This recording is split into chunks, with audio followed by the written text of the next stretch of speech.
Hindi daw papasok si ma'am. Yes! Wala kaming gagawin! True! Oh, huwag muna kayo magsaya. May iniwan siya activities. Hala! Magsulat daw tayo ng essay sa yellow pad, back and forth. Essay na naman! Tapos di naman babasahin ni ma'am. Te, yung research natin, asan na yung bag mo dun? Tigilan mo muna ako, be. Absent nga si ma'am, di ba? Mag-absent ka na din, te, kung tamad ka mag-aral. Ang laki ng ano niya, pre, oh. Oo nga, pre. Kita niyo ba yan? Aba, ano yung pinapanood nyo, ha? Wala to. Ba't ka ba nakikialam? Loko kayo, ha? Magsusumbong ako kay ma'am. Eh, di magsumbong ka. Eh, dali na.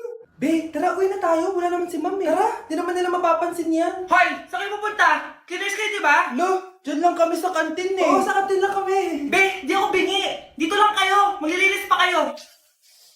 Babe, TikTok tayo. Sige, babe. Uy, sana all. Ang hirap naman ng step. Eh di kayo na masaya. Magbe-break din kayo. Dito pa kayo naglandian, na? Humanda kayo kay ma'am. Nay! Yes, anak? Pwede ba akong gumala? Sige, anak. Pero huwag kang lalabas. Huh? A few moments later. Nay, pwede ba akong maligo? Sige, anak. Pero huwag kang gagamit ng tubig. Nay, mag-swimming na lang ako. Sige, anak. Pero huwag kang magpapabasa. Kakain na lang ako. Nay, pwede ko ba kainin yung Graham sa ref? Sige, anak. Pero huwag mo bubuksan yung ref. Matutulog na lang ako. Nay, pwede ba ako matulog? Sige, anak. Pero huwag kang pipikit. 1 hour later. Nay, bakit palagi niyo ako pinipigilan sa mga gusto kong gawin? Pwede ba akong mabuhay na maayos? Sige, anak. Pwede mo nang gawin lahat ng gusto mo. Talaga, Nay? Pero huwag ka nang huminga. Ay, nandito po yung boyfriend ko. Sige, anak. Pasukin mo. Sige po, Nay. Babe, balik ka na. Hello po, tita. Eto ba yung driver niya, anak? Boyfriend ko yan. Anong driver, Nay? Boyfriend mo to? Halika nga dito, anak. Ano ba yan, anak? Mag-boyfriend ka na nga lang. Pangit pa. Nay, ano ka ba? Mayaman yan. Siguraduhin mo lang, ha? Ikaw pala yung boyfriend ng anak ko? Opo, tita. Malaki ba bahay mo? Wala po malaking bahay. Ganun ba? Ayaw kita sa anak ko. Nay, ano ba? Kasi sa mansion po ako nakatira. May kotse ka ba? Syempre po. Baka yung mura lang yan, ha? Lamborghini lang po. Oh, sabi ko sa inyo, Nay, mayaman yan, eh. Meron po akong regalo sa inyo, tita. 1,000,000 po para sa inyo. 1,000,000? Anak, ano bang hinihintay mo? Magpakasal na kayo. Sige, Nay. Gusto ko next week may apo na ako, Wow! Piliin mo ang Pilipinas? Gusto to, Nay, yung piliin mo ang Pilipinas. Proud Filipina kasi ako. Di ba sabi mo kanina sa akin, ayaw mo na tumira dito sa Pilipinas kasi sobrang init. Tapos sabi mo sa akin, kapag nakagraduate ka, sa abroad ka na titira. Basta, gagawin ko pa din. Sige, post mo. Ako unang mambabash sa'yo. Napaka-supportive naman ni nanay.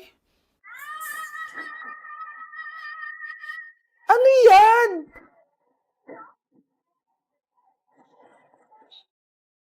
Kailan pa lagi sayaw yan? Di ba transition yan? Eto na po kasi uso ngayon, Nay, eh. Puro kayo sabay sa uso. Akala nyo maganda. Mukha lang kayo nakakatawa. Lu, basher talaga tong si nanay. Buti pa si Kel, nag-aaral ng mabuti. Hindi yung kung ano-ano ginagawa. Yun pala yun. Patingin nga, anak. Sanananan. Tatatak, tatak, tatak. Ano to, anak? Lyrics po ng Asoka, Nay. Puro kayo Asoka. Sanananan. Ang gagaling nyo! Mag-umpisa tayo kay Scarlett. Ako po, ma'am. Palagi na nagpapareport si ma'am. Ano, tamad na siya magturo? Sayang tuition natin, be. Isa ka pa, Christian! Ma'am, kita niyo ba, bago riban si ma'am, balita ko kumukuha siya sa class funds natin, Ginawa niya tayong business. Samantha! Yes po. Ayoko talaga dyan kay ma'am. Mas gusto ko pa yung dati natin teacher. Buti pa yun, hindi nang babagsak. Tapos magaling pa magturo. Kyle! Akala ko matino ka. Guys, wag niyo naman ginaganyan si ma'am. Mabait naman siya, eh. Sa principal nga lang. Akala niyo di ko alam mga pinagsasabi niyo sa akin? Lahat po ng sinabi namin sa GC. Totoo po yan, ma'am. Diba sabi nga nila, ma'am, truth hurts? Truth hurts pala, ha? Sige, papakita ko to sa principal sa office. Sige, ma'am, sabihin mo sa principal. At sasabihin din namin yung mga baho mo. Ha? Anong ibig mo sabihin? Di ba may GC din kayo, ma'am? Sinisiraan niyo pa nga yung mga estudyante. Paano mo nalaman yon? Isang pindot ko lang dito at masasend na to sa principal. Huwag mong gagawin yan. Huwag mong pipindutin. Humanda ka sa akin, ma'am. Wag! Hello po, tita. Aba, si Samantha ba to? Tumaba ka, iha. Ano nangyari sa'yo? Ikaw nga lalo kang pumangit. Di naman ako nagreklamo, di ba? Palagi kasi masarap yung ulam namin, tita. Ganun ba? O siya, kumain na tayo dito, iha. A few moments later. Babe, ano ba? Kumakain ako. Ikaw naman next. Iha, wala ka pa rin jowa hanggang ngayon? Wala ba nagkakagusto sa'yo? Ay, required na pala magka-jowa. Ikaw nga iniwan ng asawa, di ba? Study first mo kasi ako. Sus, narinig ko na yan, iha. Anay, ano pong luto to? Tinola yan, anak. Di ba ang sarap? Ako pa ba? Ay, tinola pala to, tita. Akala ko kasi sinigang ang asim eh. Walang yatong batang to Ganun ba? Baka kasi di ka pa nakatikim ng masarap na tinola. Kain muna tayo. Ay, masarap po talaga magluto yung nanay ko. Kapag nagluto yun, lasang tinola talaga. Aba, sinasabihan mo ba ako hindi marunong magluto? Sinabihan mo nga ako mataba? Ay, sorry, di ako nakikipagkaibigan sa ganyang muka. Ew! Sumanong ugali nito. At least maganda ako. Ikaw? Pangit ba talaga ako? Uy, Scarlett, sabay na tayo kumain ng lunch. Sure, saan? Ako na lang sabay mo kumain, wag na si Scarlett. Ako na bahala sa lunch mo for the whole year. Walang iya ka, Ashley. Aagawin mo pa sa akin yung crush ko? Sige na, gusto mo bilan pa kita ng car? Car? Sige, sabay na tayo kumain, Ashley. Sorry, Scarlett. Sorry, ako pinili niya.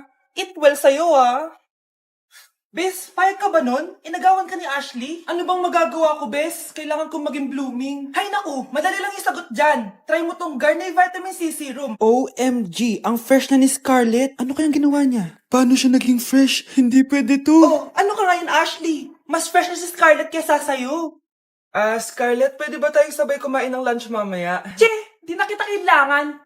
Humanda ka na, Ashley. This is the beginning of my revenge. Tagal na natin di nagkita, Bes. Oo nga pero syempre, best friend pa din tayo. Basta, walang iwanan Oo naman, walang iwanan.